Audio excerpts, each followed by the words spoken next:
इस शरीर के बनावट ई लहंगा बाजार में मिली, ई गहना बाजार में मिली, ई बाली कनवाली उठलाली बिंदिया सब कुछ बाजार में मिली, लेकिन है शरीर रूपी है चमड़ा रूपी जौन लहंगा बा ना एक कोई कंपनी के पता बा ना एक टेलर के पता बा। ऊ कैसन इंजीनियर बा ये हमनी के माई के पेट में जाके ही कपड़ा सिले बा और ना में कोई कटले बा ना जोड़ले बा की ना में पैरोल बा किने से पैरोल में एक पत्ते नहीं खे। ई लहंगा देखी कहीं से जोड़ नहीं खे आए में कैसे ही कवर डाल दिले बा। वो इंजीनियर के कितना धन्यवाद कहल जाए। ठीक बा नहीं देंगे देखिए प्रियंका जी ये पर खूब चिंतन करे के बाद ऐसन सुंदर लहंगा अरे मिलल होई महंगा एकरा के रखी हो संभारिए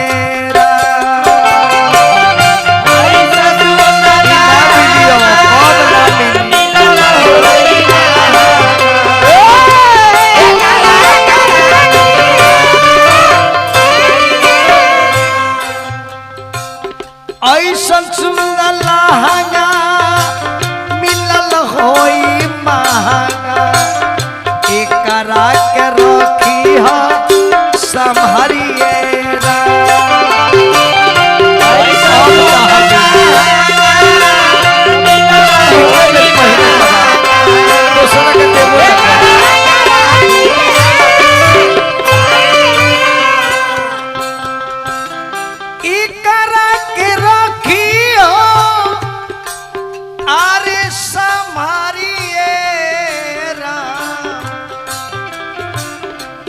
न तो कब आई कोनो तो के प्रियंका जी से सुन लो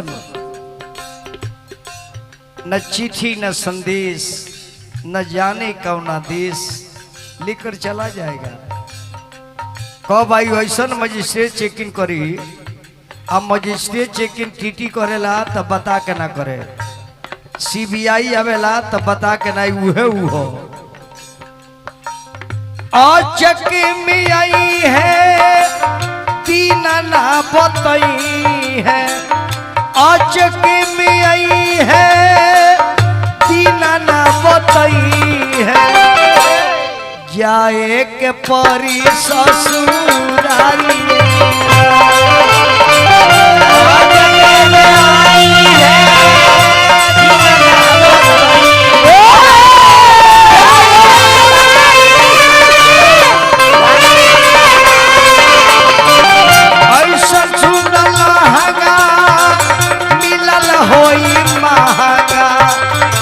एकरा के रखी हो संभारिए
इस शरीर के देख ली वो कैसन इंजीनियर बा आखिर में कारण का बा शर्मा जी। लोग कहेला ना प्रियंका जी, जग में सुंदर है दो नाम, चाहे कृष्ण को हो या राम। भगवान के अनेक अवतार वाले के दुई आदमी के काहे कहल जाला कि जग में सुंदर है दो नाम, चाहे कृष्ण को हो या राम। ऐसे की दुनिया है दुए को के महत्व बा, तीसरा के कोनो स्थान नहीं के। दुनिया दुनिया दुनियन दुनिया, ये दुनिया में दुए को चीज बा, तीसरा के जगह नहीं के। धरती आसमान रात दिन, धर्म अधर्म, सत्य असत्य, भाला बुरा नीमन बाऊ, आइल बानी जा चल जाई, यह दुनिया में सत्य बात। आई जितना शरीर में है देखो तनी मशीन, ये सब दुई अक्षर से बनौले बड़े। ऐसे कि कलयुग केवल नाम, त नाम दो अक्षर के बाद, सुमरी पौन से त पावन नाम दो अक्षर, राम न सकही नाम गुण गाई, नाम दुई अक्षर, नाम जपत शिव अमर भयो दो अक्षर, नामे अमर बा, बाकी दुनिया में कुछ अमर बाना। इस शरीर में जितना है ऑर्गेन्स, जितना मशीन देखतानी, ये मलिकवा दुई अक्षर के बनौले बा।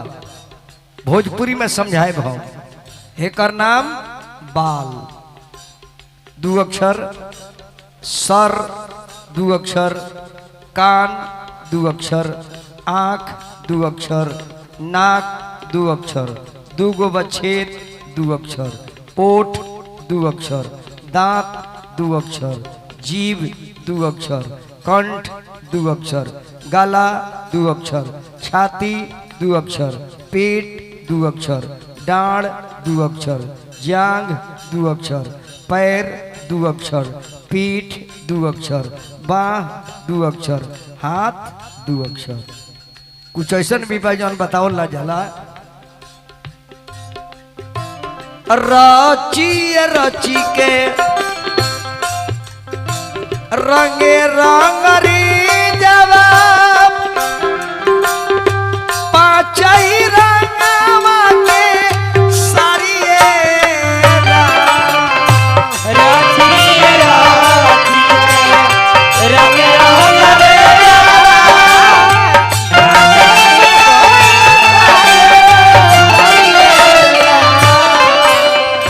रची रची के रंग रंग रे जवा, पाँच ही रंगवा के सारिये राम।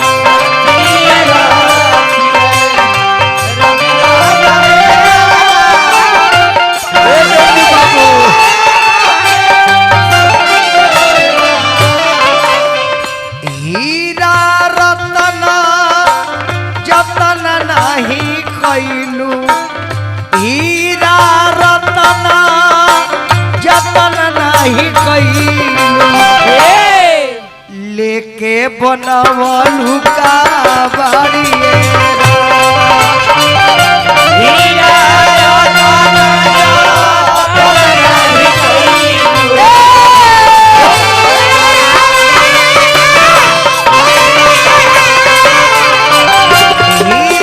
रतन जतन नहीं कैलू, लेके बनवलू का बाड़िएरा।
बताइए वो इंजीनियर के का केहू पढ़ाई करी। एगो नाक से रउआ घर में गीजर लगाओ तनी हो गई मलिकवा गीजर लगोले बा। एगो से ठंडा एगो से गरम, एगो इंगला हो एगो पिंगला हो, एगो माइनस है एगो प्लस हो। यही से कनेक्शन ये ब्रह्मांड के जोड़ जाला। सत्य अचित ये दोनों के सटाइब न सत्य अचित यानी माइनस प्लस तो बॉल जरेला। जब ये दोनों सांसवा के एक में जोड़ाइब न तो बल्ब जल जाई। तो सत्य अचित, सत्य अचित जब सतित का हो जाई सचित आनंद, सचित आनंद, सचित आनंद, सचितानंद वो परमात्मा के उनका से डोरी लग जाएगी।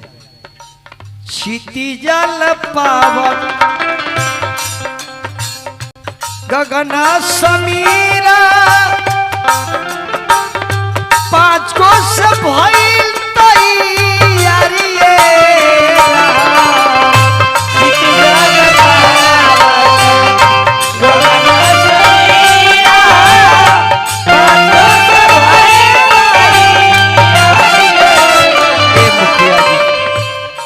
मुखिया हम बहुत देखले बानी करोड़ों,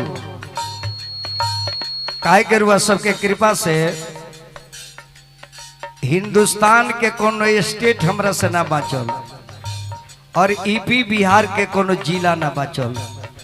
जाना जिला में रुआ सबके आशीर्वाद से ना कोई, लेकिन रुआ दिलदार मुखिया कोई देखबे ना कोई। उ लोग आवेला फीता काटेला माला पहनेला टाटा बाई को के चलते बड़े, लेकिन प्रतिनिधि रउआ खानी बनावे के चाहिए हर मनुष्य के। ये हमने के भी मुखिया ना संहतिया बने।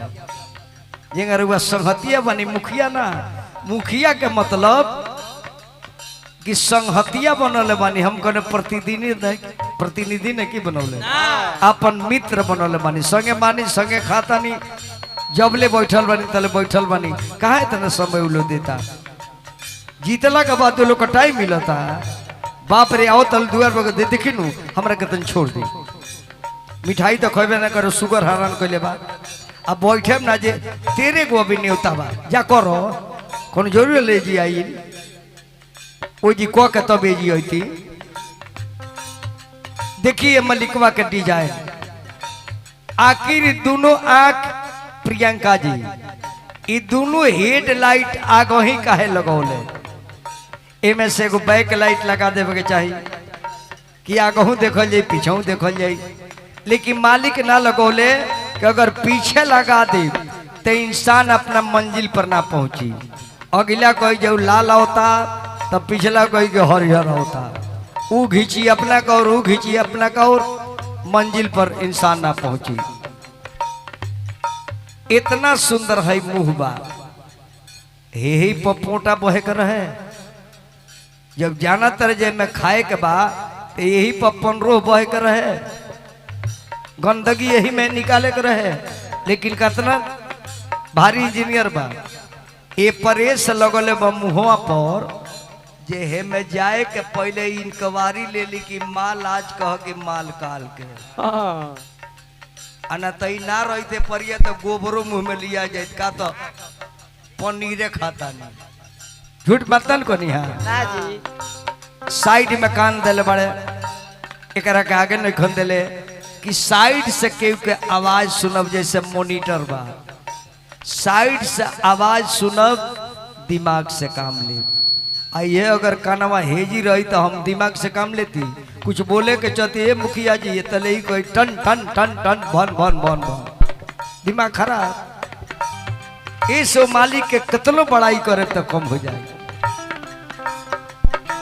क्षितिजल पावक गगन समीरा पांच को से भइल तैयारी।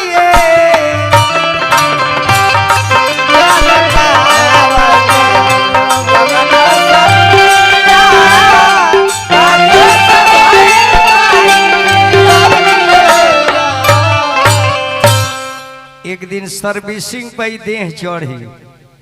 कौनो एजेंसी गाड़ी देला तो सर्विस बुक देला कि इतना दिन पर आके सर्विसिंग करा ली हो, लेकिन इतना अमूल्य संपत्ति इतना रुपया के गाड़ी आज लेकर सर्विसिंग भइल बा। ऊपर से साबुन सरफ सेंट इतर छिड़काता, अब भीतर का बा एकर कोनो मतलब है देखे। अदनी एगो साइकिल लेते तो धो तनी गिरीश मोबिल लगाओ तनी मोटरसाइकिल में लगाओ तनी, लेकिन हाथना दाम के ई गाड़ी आज लेकर सर्विसिंग ना बोल मुखिया जी। वो सर्विस सेंटर पर जाई तो सर्विस सेंटर वाला बहुत मार मारी। अरे कहता विजेंदर एकर धोबी जौन बा बड़ी रंगदार हो, आ साबुन सरफ से ना धोई नहीं ना। कहता विजेंदर अरे विचार कलयंदर आ धोबियो न धोवे के साकारिए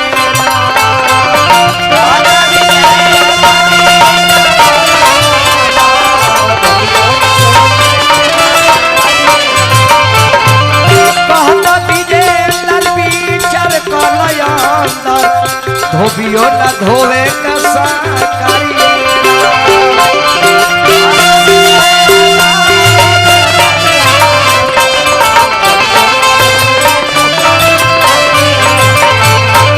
ऐसा सुदला हंगमी न होई महान एकरा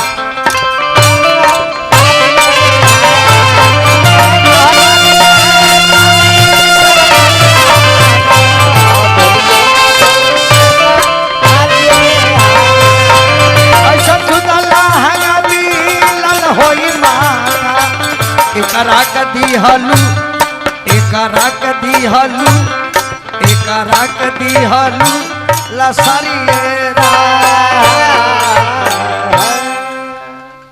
अब फिर